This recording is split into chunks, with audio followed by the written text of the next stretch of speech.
అధ్యాయము. కనిపెట్టువారులారా, యెహోవా కొరకు కనిపెట్టుకుని వారులారా, మీరందరూ మనస్సున ధైర్యము వహించి నిబ్బరంగా ఉండండి.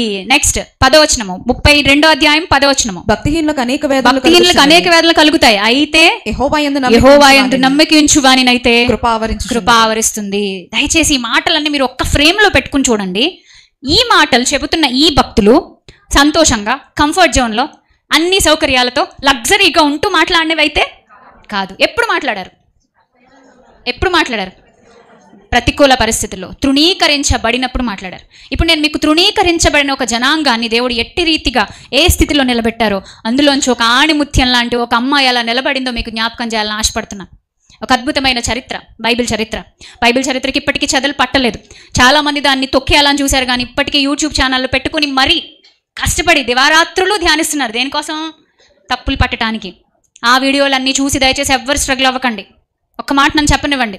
నేను మీలో చాలా మంది కంటే చిన్నదాన్నే కావచ్చు, మీలో చాలా మంది కంటే నాకు జ్ఞానం తక్కువ ఉండొచ్చు, అనుభవాలు తక్కువ ఉండొచ్చు, కానీ ఒక్క మాట చెప్తున్నా, దయచేసి మీరు పట్టుకున్న దాన్ని మరణం వరకు గట్టిగా విడిచిపెట్టకండి.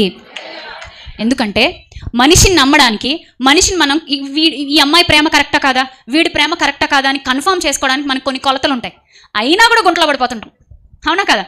అందుకే మనుషుల ప్రేమకు లిమిట్ ఉంటుంది, దేవుని ప్రేమకు లిమిట్ ఉండదు. ఆయన నమ్మదగినవాడు. ఎంత నమ్మదగినవాడు? ఎంతైనా నమ్మదగినవాడు. నేను ఎంతైనా నమ్మదగిందన్నా కాదు, మీరెంతైనా నమ్మదగినవారా కాదు. మరి దేవుడు ఎంతైనా నమ్మదగినవాడు.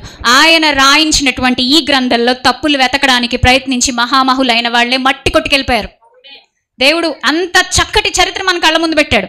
ఈ రోజుల్లో నిలబడిన వాళ్ళు ఏమైనా గొప్పగా ఉండిపోతారు అనుకుంటున్నారా? వద్దు. మీరు ఎవరిని చూసి తాటాకు చెప్పులకేమీ భయపడొద్దు. దేవుని వాక్యము స్థిరమైంది. దేవుని వాక్యము చరిత్రలో చదలు పట్టక నిలిచి మన జీవితాల్లో నిలబెట్టేది. దేవుని వాక్యం విమోచనిచ్చేది. దేవుని వాక్యం బలాన్నిచ్చేది, జీవం కలిగింది, శుద్ధీకరించేది, స్థిరపరిచేది, మనల్ని పరిశుద్ధపరిచేది, బలాన్నిచ్చి నిలబెడుతుంది, మనల్ని ఎల్లప్పుడూ న్యాయభరితమైన మార్గాలలో ఉంచుతుంది. అలాంటి దేవుని వాక్యానికి చెదలు పట్టేట్టుగా, అలాంటి దేవుని వాక్యానికి మచ్చలు తెచ్చేట్టుగా చాలామంది ట్రై చేస్తున్నారు. అయితే ఇప్పుడు ఈ క్షణంలో మనం ఈ చరిత్ర మీద ఫోకస్ చేయాల్సిన వాళ్ళమై ఉన్నాం. దయచేసి చదవండి, బాగా బైబిల్ని చదవండి.